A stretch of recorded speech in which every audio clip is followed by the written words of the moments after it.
One of my favorite activities as an autistic is to hang out with my dogs. They are better than people in many ways. Not to say that they're a replacement for people, but hanging out with them doesn't come with all the expectation and the anxiety that hanging out with people does. I don't have to engage in social grooming. I don't have to do small talk. I don't have to check in about their feelings. I don't have to be super attentive to their needs.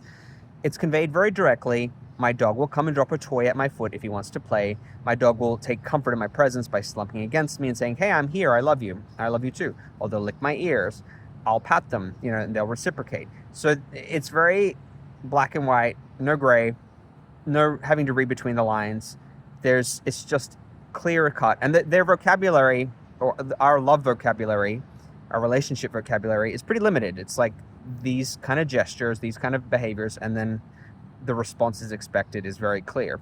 If my dog starts burrowing into my armpit, digging, if he starts going arr, arr, arr, arr, and then rolls onto his back and paws the air, I know he wants me to play with him, like play wrestle with him. If my other puppy snaps and makes cute little barking noises, I know she wants me to play with her. If my dog paces behind my chair when I'm at work, I work from home, and makes little whiny noises, I know I need to get him his next meal. So the expectations are pretty clear. It's all explicit. Communication is all explicit. There's no implicit communication, no double meanings as there are with human beings. So it's pretty easy to navigate. And yes, the lack of nuance sometimes is noticeable in that, sometimes I want to communicate with somebody and interact with somebody on a more intricate way than I could with a dog. Like I want to have conversations about art or a movie or hobbies. I can't do that with a dog, so that's missing. But for the sheer comfort value of hanging out with the dogs, I don't have to worry about any of the things that normally trigger my social anxiety. And I know that they'll also be accommodating of my needs as their owner, which sounds a little bit selfish.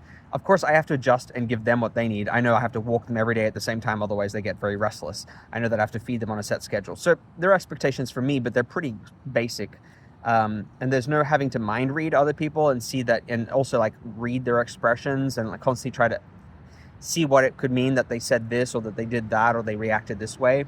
With dogs, it's pretty easy to master that.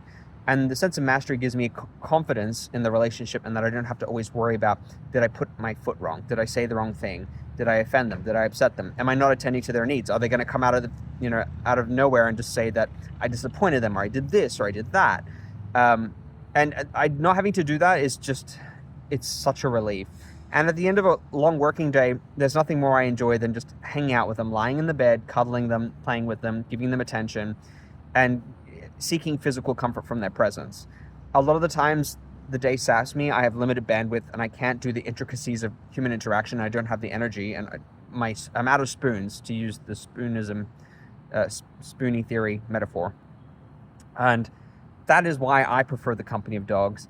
I would love to hear from you. Do your pets bring you comfort and solace? Do you prefer them to human beings? Do you sometimes, like me, feel a little bit guilty that you want to hang out with your pets rather than hang out with people?